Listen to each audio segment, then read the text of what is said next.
السلام عليكم، معاكم عبد الرحيم ابراهيم من برنامج فضفضه، البرنامج اللي بتحكوا فيه مشاكلكم. لو عندك مشكله او اي استفسار ممكن تبعتها لي دلوقتي على صراحه، هتلاقي اللينك اول كومنت، ولو بتتابعني من على تيك توك هتلاقي اللينك في البايو. حلقتنا النهارده مختلفه لان معايا ضيف جديد، استاذ علي لوشا. إيه الاخبار؟ حبيبي عبد الرحمن. في مقوله كده دايما بيقولوها لنا، الصاحب ساحب. يعني ايه ساحب؟ ساحب دي اللي هو بيسحبك في الطريق بتاعه، يعني صاحبك لو وحش هتبقى وحش، لو بيشرب مخدرات هتشرب مخدرات. لانك انت خلاص اللي هو زي ما بيقول لك كده، كان في حديث بيقول لك المرء على دين خليله. حقيقي. فاهمني؟ فهو احنا بنتكلم النهارده حلقتنا عن الصحاب. انت ايه دنيتك بقى مع صحابك ايه بتختار صحابك ازاي؟ هل في صحاب معينه مثلا بتبقى موجوده معاك وبعد كده تسيبك وهكذا؟ والله للاسف من عشرة السنين ومرور العمر، فعلا زي ما قالت المقولة الشهيرة، الصاحب مش بعشرة السنين، الصاحب بحبة مواقف صغيرين. وللاسف الناس اللي انا كنت بعتز بيهم وهم فاكرهم اصدقائي، للاسف هم اكتر ناس خذوني في حياتي. الخازوق بيجي لك من حقيقي اقرب حقيقي. ناس ليك. يعني كان في شخص منه لله كنت بعامله كاخويا وكصاحبي، قاعدين اكلين شاربين نايمين متفسحين، الهدوم اللي انا بشتريها بجيب له منها. وامي رحمه الله عليها قالت لي ابعد عنه، ده شخص وحش. لما امك تقول لك الكلمه دي على صديق او حد يخصك، صدقني اسمعها من غير ما تفكر. عدت الايام وجت الايام، ورحمه الله عليها فعلا اثبتت الايام ان صاحبي دوت اشر اصدقائي. احنا دايما الكلام اللي بيقولوا لنا الاهل اللي هو ايه، انتوا صح، بس ايه، خد كلامك ارميهم في الزباله. دي اكتر حاجه بنقع فيها. الناس دي مش بتضرك، الناس دي اهلك، الناس دي اصلا المفروض عارفين لك، هم اللي ايه، مروا بتجارب 50 سنه قبل كده وبيدوها لك في ساعه زمن، فاللي هو يا نهار اسود ما بتاخدش منهم التجربه. دي حقيقه. اكبر غلطه بناخدها في حياتنا في الحته دي. ومع مرور الزمن والصحاب الحقيقيين غصب عننا الظروف فرقتنا، سواء في المسافات سواء في الجواز، ما بقيناش فاضيين لبعض. بس سبحان الله الصاحب الحقيقي بعد ايا كانت المسافات اللي بيننا، في اول موقف انت تحتاجه فيها بتلاقيه جنبك. باشا سماعه التليفون مجرد ما تترفع، انا عايزك بتيجي دي بالدنيا وما فيها. ده اللي يفرق ده صاحب بجد ولا ده صاحب اي كلام. زي انت نزلت بوست اللي كان مطرب توباك شكار تقريبا او شكار، ايا كان. انت لسه منزل بوست، يا ريت تعرضه للناس. البوست دوت كان معبر بدرجه فوق ما اي حد يتخيلها. واحد محاط بوسط كل محبينه، مدير اعماله، صديقته، مراته، مدير اعماله، وهم الطقم اللي كان موجود في الصوره هم اللي نفذوا خطه اغتياله. يعني انا اللي كنت فاكره صديق، انا كنت تقريبا بديله كل حاجه، حتى مهنتي، حتى طب اعرف منين ان هو عدو؟ الا بعد مرور الايام طويله جدا جدا، وقعت في مشاكل بسببه وكنت استبعده، لدرجه ان انا وقعت في مشكله وكان اول واحد استنجد بيه كان هو. وفي النهايه بعد ما ابتديت افوق وابتديت عينيا تنور، وجدت ان هو صاحب المشكله وهو اساسا المشكله اصلا. دي اعرفها منين؟ حقيقي احنا ما بنعرفش الغيب. بس عادل امام قال في جمله جميله جدا في سلام يا صاحبي، للاسف هي دي في الواقع الحقيقي مع كثره التكنولوجيا وكثره البعد عن طريق الله، هم مفيش غير اتنين يتصاحبوا، اخوك وابن عمك، اخوك دراعك وابن عمك قرشك، غير كده اردم على الباقي. لا بس برضه في، خلينا ما ننكرش اللي فيه صحاب مهما عدت بتبقى احسن من اخوك في مواقف، يعني مش في كل الناس ومش في كل المواقف. بيبقى في صحاب سندك، بتبقى في صحاب ظهرك، صحاب زي ما قلت لك كده، ترفع سماعه التليفون مهما غابت المسافات، ترفع سماعه التليفون انا في مشكله بيجي لك وبيسد معاك. فاهمني؟ وفي صحاب زي الزفت، يعني في صاحب زي ما انت قلت كده يوقعك في مشكله اصلا، اللي هو تلف المشكله تخلص. ده عدو انت ما تفهمش، ما هو انت او متداري في هيئه الصاحب. المشكله مش في كده بقى، المشكله في الاكبر اللي هو يبين لك اللي هو خايف على مصلحتك، اللي هو انا خايف على مصلحتك عشان كده اخش النار اهي روح يا عم الجنه الناحيه الثانيه، يقول لك لا انا خايف على مصلحتك اوديك طريق الجنه كله شوك، طريق النار يا باشا تلج كده سهل. يلا روح النار سهل، لكن الحلال هو اصعب. يلا نروح النار. فاهمني؟ حقيقه ما فيهاش كلام. لك لو عايز تشوف مستقبلك شوف صاحبك. انت لو محاط زي ما قلت لك كده، لو محاط بشله تعبانه، هي الصحبه الحلوه وهي الصحبه السيئه. لذلك الرسول صلى الله عليه وسلم حذرنا من صحبه السوء. هي صحبه السوء دي اساس كل حاجه. اهم حاجه كنترول، ازاي انت تبتدي تدرك ان دول صحبه سوء، من للاسف بتبقى قدامك صحبه مزيفه وانت اللي بتختار.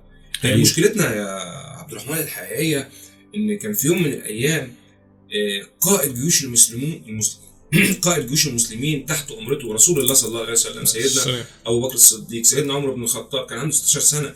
احنا غزونا بكلمه سن المراهقه، وبعد كده قاموا مدينا تعليم تلاقي نفسك بقى عندك في البيت طفل عنده 25 سنه. ازاي بقى طفل عنده 25 سنه يبتدي ينزل السوق ويتعلم الاحتكاك مع الناس ويتعلم خبرات؟ دي كارثه. لذلك احنا بنحاول بقدر الامكان نحافظ على اهلنا في التربيه، وفي نفس الوقت نديهم جزء من الخبرات. بس هل ابنك بقى هيستجيب ولا لا؟ للاسف الابناء لا يدركون ان فعلا اكثر ناس يحبوهم اكثر من انفسهم الاب والام. باشا دلوقتي السوشيال ميديا بقت بتعلم العيال ازاي يخالفوا ابوهم وامهم، بقت بتزرع فيهم معتقدات اللي احنا ابوكوا وهم دول ناس اصلا غريبه، فاهمني؟ هو في الاساس يا عبد الرحمن البعد عن طريق الله، بالظبط. البعد عن طريق الله ايا كانت، حتى لو كانت معلومه. هو طريق الله مش شرط ان انت بس تتعلم قران واحاديث وسنه، لا، معاملات، سلوكيات. الرسول صلى الله عليه وسلم قال لك لما جيت ابعث في الامه بعث عشان ايه؟ وما بعثت فيكم الا لاتمم مكارم الاخلاق. اذا كان في خلق بس عشان يقفل مظاهر الخلق نفسها. كان في الحر، الفارس، المراه الحره، المراه الامه، كل ده كان موجود، بس كان في اخلاق ناقصه. فنزل رسول الله عشان ينقح كل شيء دوت ويخلي جمال الانسانيه تبان في الدين الاسلامي. تعرف ان كان في خبير روسي كان عامل زي نظام ايه كده، ندوه او بتاع عن خراب الدول. كان بيقول لك لو عايز تدمر دوله اول حاجه بوظ اخلاقها، اول حاجه دمر التعليم. يا باشا لا، اخلاقها قبل التعليم. سلوكيات. خلاص، ما هو انت دمرت الاخلاق مين هيتعلم؟ هم ما عندوش اخلاق اصلا، هم هيدمروا الفصل اللي هم قاعدين فيه. اول حاجه دمر اخلاقها، تمام؟ وتدمر اخلاقها عن طريق اللي انت ايه، تطلع تتريق على الحاجه دي، اطلع تتريق على الدين، اطلع تتريق على مش عارف ايه، زي الناس اللي هي بتطلع الشيخ اللي بتطلع تلاقيه طالع يرقص على التيك توك. مع عياد فتح بقال، ولما كنا بنيجي نلعب كوره والكوره تخبط عنده هو ياخد الكوره، قسما بالله العظيم يا عبد الرحمن لو قطعها ابويا ما بينزل يتكلم معاه. صح. والفتوه اللي فينا والذكر واللي هو شايف قلبه قاعد دوت هو اللي بيبتدي يروح له، ويروح له من مسافه بعيده. يا عم عياد، عم عياد مالوش دخل لا بمسلم ولا بمسيح، هو عم عياد، احنا اتربينا كده، تمام؟ هو بقى ده اللي يعرف ياخد الكوره. يا اما عم عياد يقول له ايه، روح هات ابوك يجيبها. وفعلا الاب بينزل يجيب له ويتاسف له ويقول للواد تعالى اتاسف لعمك عياد. هي دي الاخلاق والسلوكيات. دلوقتي الكوره بتيجي في المحل، يا عم هات الكوره، ايه يا ابني في ايه؟ قال لي يا عم هي جات لك، وتلاقي بجاحه وقله ادب. يا جدعان في ايه؟ السلوكيات في الشارع احنا كنا بنعرف ان حق الطريق ليه حق، ان انت ما تقعدش على الناصيه. دلوقتي القهاوي كلها مطلعه كراسي بره، الشباب بتخلص الدروس وبتقعد على الناصيه وبتقعد على الرصيف وبتعاكس وبتنزلش عينها من على اي حد رايح جاي. فين السلوكيات؟ ان انت تسند على العربيه راكنه، دي مش سلوكيات سويه. ان انت تقعد بقى على الكبوت وتطبقه وتخربشه، دي مش سلوكيات سويه. فين السلوكيات يا عبد الرحمن؟ احنا فعلا عايزين ثوره سلوكيات بس، او ثوره اخلاق. بص انا هقول لك اللي انا شاب، اتكلم عن نفسي، اللي انا ايه، انا شخصيا لما ابويا يجي يربيني خلاص بقول له يا باشا انا عارف كل حاجه. انا عرفت منين؟ عرفت من النت. انا عرفت ان في 1 2 3 4. طب هل انا اطبقهم؟ لا. ليه ما خدنيش من ايدي طبق 1 2 3 4 معايا؟ عشان انا قلت له انا عارف. قلت له خلاص. هو لما لقاني عارف برضه مش هلوم عليه. هو لما انا قلت له في 1 2 ادب، يعني 1 2 3 4. طب هل انا طبقت الادب دوت؟ للاسف لا. بس ايه، سمعت الكلمتين فرحت قلتهم له فافتكرني فاهم، فخلاص اعتمد اللي ده راجل فاهم، شال من عنه كل حاجه. كان في حادثه من حوالي سنه ونص، كانت حادثه شهيره اخذت ترند جامد في مصر. بنوته محترمه، عيال في الحته في المنطقه اخذوا صورها ركبوها على صور مش كويسه، فالبنت انتحرت. بناء على هذا الاساس كانت حادثه مش كويسه. لكن لما انتشرت بقى بقيه التفاصيل، في حاجتين يحزنوك. اول حاجه، الحادثه دي حصلت في منطقه ريفيه، واحنا عارفين ان المنطقه الريفيه والصعايده تقريبا هم دول من الناس اللي فاضله على وجه الارض محتفظين بالسلوكيات الفطريه. يعني صلاه الفجر دي عندهم حاضر، يناموا بعد العشاء، دي حاجات افتراضيه. الكارثه هنا ان منهم 2 ولاد عمها. الكارثه الاكبر والادهى، ودي للاسف معلومه خطيره، ان ال3 ازهر. يعني هل الاشخاص ديت من اولى ابتدائي لغايه ثانويه عامه ما درسوش ايه واحده في الاخلاق، ايه واحده في السلوكيات؟ دي برضه يرجعنا لنقطه الصحاب. مجموعه اصحاب هي فكرهم زي الزفت، فاهمني؟ خدوا ابن عمهم، او اللي هو انت بتقول اللي هم كلهم ولاد عم دوت، سخن ده على ده على ده على دوت، ودوا المشكله في حته تانية خالص. طيب انت فين امك وابوك اللي بيشوفوا تفكيرك دوت؟ مفيش. احنا رجعنا لنقطه اللي هو هي الحياه الديناميكيه يا عبد الرحمن دلوقتي بتخلي فعلا الاب مطحون 24 ساعه. يعني انا سواء انا بصحى من النوم على شغلي، على اكل عيشي، فعلا بخلص اكل عيشي اطلع اروح لبيتنا يا دوبك الحق انام. فين الفتره اللي انا بقعد فيها؟ انا لا انكر فضل المراه في الحوار دوت، لان بالفعل الام هي اللي شايله الطاقه الكبرى. يعني الام هي اللي فعلا بتعلم، بتربي، بتدرس، هي اللي بتدي السلوكيات، هي اللي بتدي المحاضرات، هي بتدي كل حاجه. بس في زحمه مش عارف، انا حزين ان انا اقول لك، في زحمه الفقر اللي احنا فيه دوت وزحمه الحاجه اللي احنا محتاجينها، هي الظروف النهارده للاسف بتطحن اصعب. صح، للاسف، فاهمني؟ هي الفكره. وكمان السوشيال ميديا بقت بتربينا مع الحاجه دي، وبتربينا على الحاجه اللي هم عايزينها، بتربينا على العري، بتربينا على ان ده الصح ان ده الغلط. بمناسبة السوشيال ميديا، طبعا كان في نقاش حد من حوالي اسبوع مع ناس مبرمجين سواء عرب او مصريين او اجانب، التيك توك الاصدار اللي بينزل الصين كله مبني على السلوكيات الحسنه، على الاخلاق، على التعليم. عندنا يدوك نسخه مفتوحه مهزله. هم بيبصوا على الشعب عايز ايه برضه، هم اذكياء، هم بيبصوا الشعب عايز ايه ويديهوله. الشعب ده عايز جنس، خد يا باشا جنس. فين دور المدرس؟ المدرسين دلوقتي يا استاذ عبد الرحمن سموا نفسهم اسد اللغه العربيه، حوت الفيزياء، حوت الكيمياء. ده انتوا، انا حرفيا بوصل لكم رساله، انتوا احقر ناس على الارض. عمركم ما هتاخدوا لقب قفل المعلم وفيه التبجيله، كاد المعلم ان يكون رسولا. انتوا حرفيا بتبيعوا علم بازهد الاسمان بارخص ثمن. انتوا مش مدرسين. لما مدرس يجي في يوم واحد، يوم 24 في اقل من 12 ساعه يجمع اطفال وطلبه يكسب في اليوم ده مليون جنيه، اذا انت مدرس جشع. انت مش بتتقي الله في شيء، انت راجل مش محترم، بس للاسف استغلت علمك ومادتك العلميه في المكسب، والمكسب الضخم والسريع ومتداري من اي شيء. باشا انا بشوف دلوقتي ليا ناس اصدقائي وانا مش عارف ازاي هم يعني البجاحه خدتهم لكده، وبعيد عن اي حاجه تلاقيه لسه في ثالثه كليه وبيقول لك يا باشا انا بقيت مدرس وانا بقيت زي فلوس. انا عايز فلوس، وانا شايف مثلا مستر كذا بياخد كذا، مستر كذا بياخد، انا ليه ما بقاش مدرس وانا لسه في ثالثه؟ فاهمني؟ طب يا ابني انت ما اتخرجتش، وادام ما اتخرجتش فالوزاره عارفه ان انت غير مؤهل حاليا اللي انت تدي دروس، وغير مؤهل اللي انت تدرس لطالب. فاهمني؟ فاللي هو انت منين جبت الجرأه والبجاحه اللي انت تقول انا مدرس؟ ومنين اللي انت تروح تفتح سنتر؟ طب فين الرقابه؟ كارثه ان عنده طلبه. بالظبط. وتلاقي مشكله الطلبه. يعني انا كطالب لو هروح لمدرس يريحني ما يسالنيش ولا عن واجبات، ما يسالنيش ولا عن الالتزامات ولا الكلام ده كله، انا هروح له يا باشا وانا هقول لابويا ده انا بفهم منه. فين عبد الرحمن دور المدرسه؟ مفيش. يعني انا كان على ايام انا في الابتدائي كنت في مدرسه الانصار، دي مدرسه حكومه. انا قسما بالله انا متذكر حرفيا موقفين، ان اللي كان بيخش مدرسه الانصار اللي هي الحكومه الخاصه ده الطالب الذكي، الطالب الحرك.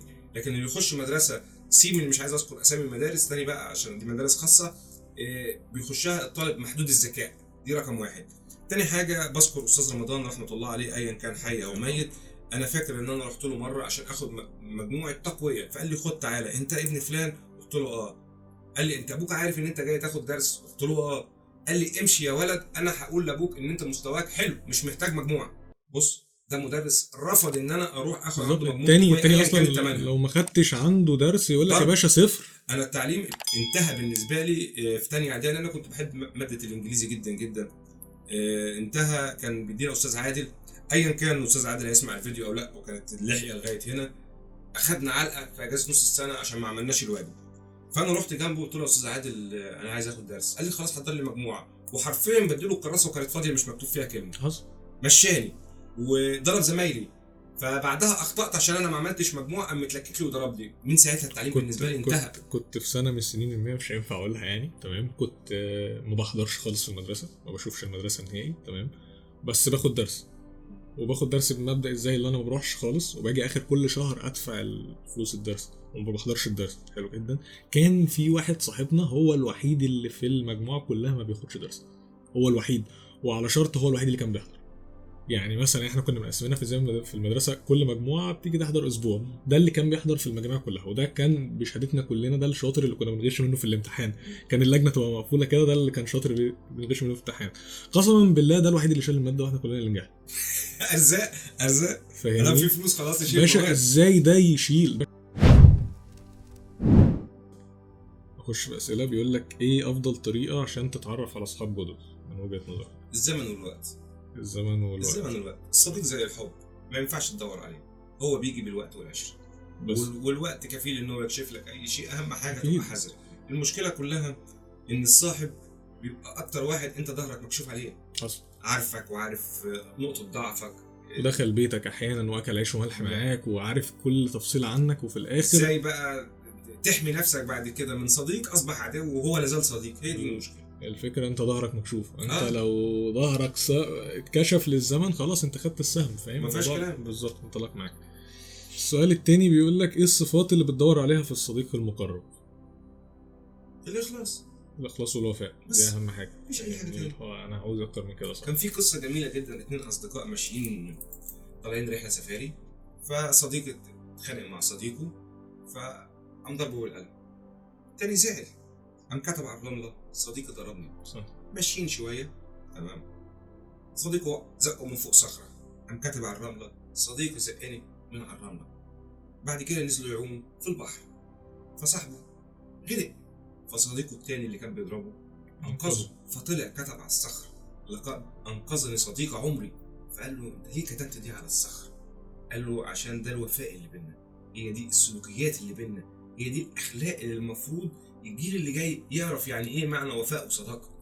بلغة اليومين دول اللي هو يعني في برضه قصة كنت قاريها على الفيس، كان بيقول لك واحد ايه اتخانق مع صاحبه، فبعد ما اتخانق مع صاحبه راح عمل له بلوك، فدخل بالمره وهو بيعمل له بلوك، فده بيدور في قائمه البلوكات لقى كل الناس اللي بيكرههم هو عمل لهم بلوك وصاحبه معاهم، فاللي هو حس من جوه اللي هو لا ده مش مكانه، فاهمني؟ ده مش مهما حصل، اتخانقنا مره اتخانقنا مرتين بس انا مش بكرهه، مهما حصل في عيش وملح، انت دخلت بيتي، احنا في عشره كبيره، احنا قعدنا فاهم عملنا كذا ورحنا كذا وخرجنا كذا وسافرنا مع بعض، وفي الاخر انا احطك في القائمه دي. فلغى الموضوع وراح يعني صاحبه هو اللي كان مزعله راح اعتذر لصاحبه، فاهمني؟ للاسف انت قلت اخطر حاجه في الدنيا، ان المشاعر حرفيا بقت في حياتنا دلوقتي الكترونيه وفيسبوك. يعني ايه انا احب على الفيسبوك واتحب على الفيسبوك؟ دي مش مشاعر حقيقيه. العشره والحياه مختلفه تماما عن الحب. حتى كمان المحادثات اللي هي بتتكتب كتابه، لو كلمه اتكتبت وما اتفهمتش تتفهم في مسار خطا بالظبط. غير لما تبقى والايموجي بقى فاهم، انت لو بعت لي ايموجي ضحك فانت بتتكلم بتهزر، لو بعت لي ايموجي يا نهار اسود احنا وصلنا دي كارثه. فين التصافي؟ فين احنا نقعد مع بعض ونتصافى انا وانت؟ ثم ما تنساش ان دايما العتاب محبه. حصل. انا بعاتبك عشان انا بحبك، عشان فضل يعني ليك جوايا حته حلوه. فين الحياه دي؟ فين ايام ما كنا بننزل نلعب في الشارع رجع النهارده بنمشي انا اسف مقاطعه كلامك، التفرقه اللي حصلت واحده واحده اللي هي ايه؟ الباص المدرسي. ما كانش في باص مدرسي زمان، كنا بنروح بالعجل، كنا بناخد مشوار ممكن 2 3 كيلو مشي. ال 2 3 كيلو مشي ده بنعدي على البقال، وبنعدي على السوبر ماركت، وبنعدي على الترزي، وبنعمل صحوبيه مع ناس ماشيه في الشارع، حتى القطط والكلاب، واحنا رايحين المدرسه واحنا جايين من المدرسه. دلوقتي خلاص عزله، باص، روح المدرسه، تعالى المدرسه، شكرا، انتهت الحياه. الكارثه في الجيل اللي طالع. الجيل اللي طالع ده هيتعلم ازاي؟ يعني بنتي انا الكبيره وهي صغيره عماله تصاحب ده وتقول لي يا حبيبتي دول مش صحاب ولا زمايل، انت اخرك 2 3 اللي تعرفيهم. وتكرار الغلط قدام العين بيخلي الشيء عادي، ودي كارثه ثانيه. اي ففعلا عمرنا نادر حاليا الصاحب. لا ما قليل، عارف زي ما انت قلت كده، هم مجموعه بيقلوا ل3 انفار، وبعد كده يقلوا لنفرين، وبعد كده تلاقيه هو واحد بس. دي حقيقه. دي تصفيه الزمن. دي تصفيه ومع الزمن الواحد دوت ممكن تفقدوا الايام في البعد في المسافات. بالظبط. في اغنيه دايما كنا بنسمعها اللي هي بتاع كنا 7 دي، لو تعرفها فاهم؟ دي اللي بتفصل الموضوع. يعني ال7 دول ممكن اصلا هم اللي يكونوا تصفيه المجموعه اللي هي كانت 30 40 نفر في الكليه او في القسم بتاعك. بعد كده انتوا 7 مقربين، بعد كده واحد بيتجوز، واحد لا قدر الله بيتوفى، واحد بيعمل مش عارف ايه، بتبقى انت لوحدك في الاخر.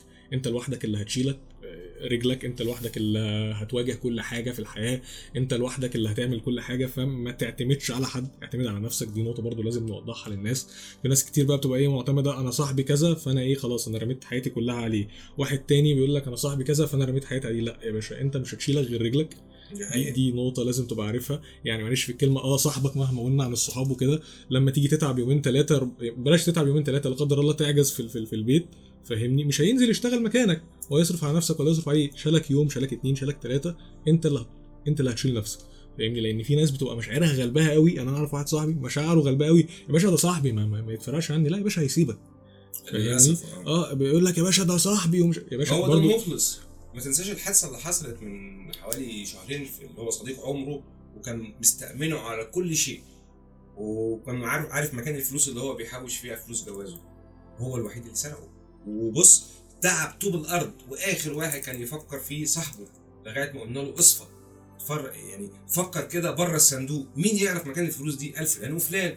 قلت له خلاص انت قررت فلان، ده الوحيد اللي انت ما كلمتوش. بالظبط. اصطاده وفعلا طلع هو اللي سرقه.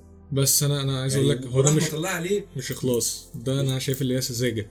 لا نهائي. لا بس اصل ده مش عشره يوم، ده عشره طفوله. فاهم سذاجه في ايه يا عبد الرحمن؟ ده انا ولد انا متربي معاه مع بعض، اكلين شاربين نايمين من واحنا اصدقاء لغايه ما كبرنا. لا انا فاكر اللي هو فين بقى؟ صاحب سنه ولا دخل بيتي بياكل معايا باكل معاه. فين؟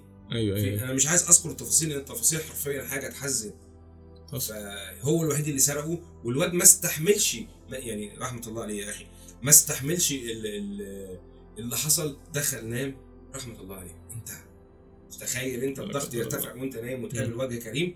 انا كان في برضه واحده بعتالي حاجه شبه الموضوع دوت، بس واحده بعتالي واحده اتعرف عليها 2.5 سنين، فاهمني، دخل البيت وكلم عيلتها والكلام ده كله وبتاع وعشمها بقى. 2.5 سنين برضه مش فتره قليله نهائي، فاهمني، يعني انت بتتكلم في شهر، مش فتره قليله. بالك انت سنه ولا 2.5 سنين اتعرف عليها ودخل كلم اهلها وبتاع واتفق مع مامتها وحصل زي نظام خطوبه وبتاع، وفي الاخر بعد ده كله تلكك لها على حاجه في الاخر. دي حاجه حلقه من الحلقات اللي هتنزل بعد كده، تلكك لها على حاجه بسيطه وسابها، وفي الاخر بعد ما تدور وسابها تكتشف اللي هو اتجوز او متجوز اصلا. عادي، ندالة. دي مش ندالة، ما هي الصاحب او الرجوله بالمواقف بالظبط، بس، فاهمني. فاللي هو يا نهار اسود احنا وصلنا للمرحله دي، حقيقة. الدنيا خربت.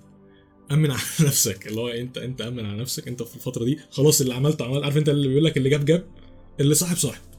ما هو اللي صاحب، بس في النهايه خلاص ممكن نصيحه نقدمها لما تيجي تصاحب اي حد إن كان، ما تدروش كل اللي عندك بالظبط، بس احتفظ دايما كده ان انت الكلام سهل، بس ان انت تقفل بقك عن الكلام ده اللي صعب. لذلك بيقول لك ان كان الكلام بيتساوى بالفضه فالسكوت من الذهب، حرفيا السكوت. حقيقي كان في مقوله بسمعها كتير، بيقول لك عواقب الكتمان، عواقب قصدي الفضفضه اكتر من الكتمان.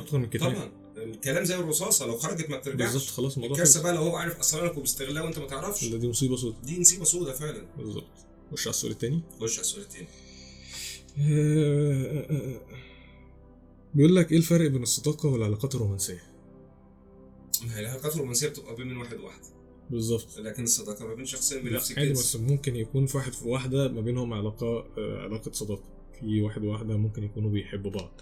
فاللي هو عارف انت بقى في بنات بتستغل النقطه دي، تقول لك ايه انا هعشمه اللي انا هتجوز معاه، او اللي انا هيتجوزني، وفي الاخر لا يا باشا انا ما قلتلكش بحبك. لا هنا كلام مختلف. واحد صاحبي انت تعرفه، بغض النظر بقى ايا كان، انا لا اعترف بنطاق الصداقه ما بين الولد والبنت. في نطاق معروف، يعني في نطاق محدد، يعني مش هنقول بقى شرع ودين، لا دي سلوكيات مجتمع. ما ينفعش، احنا في مجتمع شرقي، انت اخرك معاه زماله فقط، دراسه ده زميل، في شغل ده زميل، ونطاق الكلام بيبقى محدود. ما تنساش ان الشيطان بيكمن في التفاصيل. يعني انت بتتكلم في ايه؟ في تربيه وفي بيت وفي مسؤوليه. ما فيش حاجه اسمها حريه مطلقه، الحريه المطلقه مفسده مطلقه، ومن امن العقاب اساء الادب. دي انتهت الكلام. فبرضك انا نقول في الاول والاخر الرقابه المنزليه. بس للاسف كثره التكنولوجيا دلوقتي بتبقى الام لسه بتعمل حله رز في المطبخ وبنتها قاعده جوه عماله ترقص على التيك توك. الرقصه بتاعت التيك توك دي حرفيا ما بتاخدش 30 ثانيه، يعني اما الام تحط بس الميه بتاعت الرز يكون البنت خلصت الفيديو، شكرا. دي نصيبه سودة. فلازم ان انت الام والاب يبتدوا يقربوا من عيالهم، يحاولوا يصاحبوهم، ما يتنرفزوش عليهم. طب انا ما بعملش كده، بتنرفز انتوا تشيلوا. لازم يصاحبوا اولادهم. لازم المسؤوليه الحقيقيه ان الاب والام يبتدوا يصاحبوا عيالهم. ان ما كانش الام تقدر يبقى لازم الاب يقدر. لا ما كانش الاب والام يقدروا، لازم يبقى في طرف موثوق منه يقدر يصاحب الاثنين. لكن يتساب زي ما بيقولوا الحبل على الغارب، لا. المشكله اللي احنا هنرجع للنقطه الثانيه. مدرسين، انت بتبقى مثلا الاب مشغول في شغل والام مشغوله في شغل تاني، بتبقى انت حاطط بقى في دماغك ان المدرس دوت هو اللي بيربي. احنا تربيه وتعليم، التربيه قبل التعليم، فانت حاطط لا النظام التعليمي هو قال لك التربيه والتعليم، التربيه في البيت الاول، ثاني حاجه التعليم. بالظبط، فاهمني. كلكم راع وكل مسؤول عن رعيته. الراعي هنا مش راعي كبير، لا كل واحد مسؤول عن شيء. يعني انا مسؤول عندي في المحل عن صناعيه معايا، وعن صبي مساعد، وعن محل انا مسؤول منه، انا مسؤول عليه، وفي نفس الوقت انا مسؤول على بيتي بقى تنزل المسؤوليه اكتر. الام مسؤوله على عيالها، والعيال مسؤولين فين؟ في مذاكرتهم والاهتمام بالنفس. ودايما كده بيقول لك لو حبيت تربي نشء فاوعى تربيه على الصح والغلط، لان انت لو ربيته على الصح والغلط يطلع يخاف الناس، اما لو ربيته على الحلال والحرام يطلع يخاف رب الناس. وحرفيا اصعب الاوقات اللي ممكن اي حد يعدي بيها اوقات الخلوات. يعني لما تبقى البنت قاعده في البيت، الولد قاعد في البيت، او اي شخص قاعد ما بين 4 حيطان ولا يدركه غير الله عز وجل، هل هيستغل الوقت دوت في الصح ولا لا؟ هي المصيبه بتبدا من هنا اصلا، دي كارثه. هي البذره بتبدا من هنا. يعني قبل سنه 2000 كانت التكنولوجيا محدوده، بعد سنه 2000 بقت كل حاجه مجرد ضغطه زرار تجيب العالم كله. فهنا هل انت بالفعل هتتحكم في الوقت وتتقي الله في الوقت دوت، ولا تهدره في حاجات مالهاش هي اي لازمه؟ الفكره بقى اللي انت صاحبك يديك المعلومه من بره، تيجي انت تخش البيت بقى تختلي بنفسك البذره التانيه. فانت دخلت في الصحاب، صاحبك قال لك مثلا اعمل اشرب حشيش، فاهمني؟ رحت انت البيت لقيت البيت عندك فاضي، دماغك تاكلك على اللي قاله يعمل لك. ايه وانا قاعد مطمن وانا قاعد في بيتي؟ بالظبط، دي نسيبك. دماغك تاكلك على اللي قاله لك صاحبك. دي حقيقه فعلا. فاهمني؟ فتبتدي تعمله. نختم دلوقتي، كان معانا مستر علي لوشا، هتلاقوا قناته في الديسكربشن عندنا. احب بس قبل ما تختم احب اقول لك على حاجه جميله جدا، ان في صحاب ما عملهمش الزمن، صح، عملهم الوقت. احب اذكرهم، مش كلهم طبعا، اولهم انت ما فيهاش كلام، انت حبيبي، وابو تريكه صاحب قناه عالم تريكه، ومحمد الالف ادوات الصيد. الناس دي حرفيا لو حصلها بمال لا تقدر بسبب. دول حاليا الصحبه اللي فاضله معايا. وما انساش طبعا وليد تركي وصور اول فوجي، دول حبايب قلبي. وفي ناس كتير برضه عشان اصحاب كده يا رب، واشوفكم دايما في احسن حال، وما نحتاجش لبعض ابدا، وان شاء الله لما نحتاج لبعض نلاقي بعض جنب بعض، وانتوا احسن صحاب في الدنيا. طبعا هتلاقوا لينك مستر علي في الديسكربشن عندنا، تمام. ولو عوزتوا تبعتوا لنا رسائل هتلاقوا لينك صراحه اول كومنت، ولو بتتابعونا من على تيك توك هتلاقوا اللينك في البايو. السلام عليكم. احلى شباب على الكوكب. السلام عليكم. واللي وصل معانا لاخر الفيديو احب اقول لكم انتوا احسن ناس. السلام عليكم.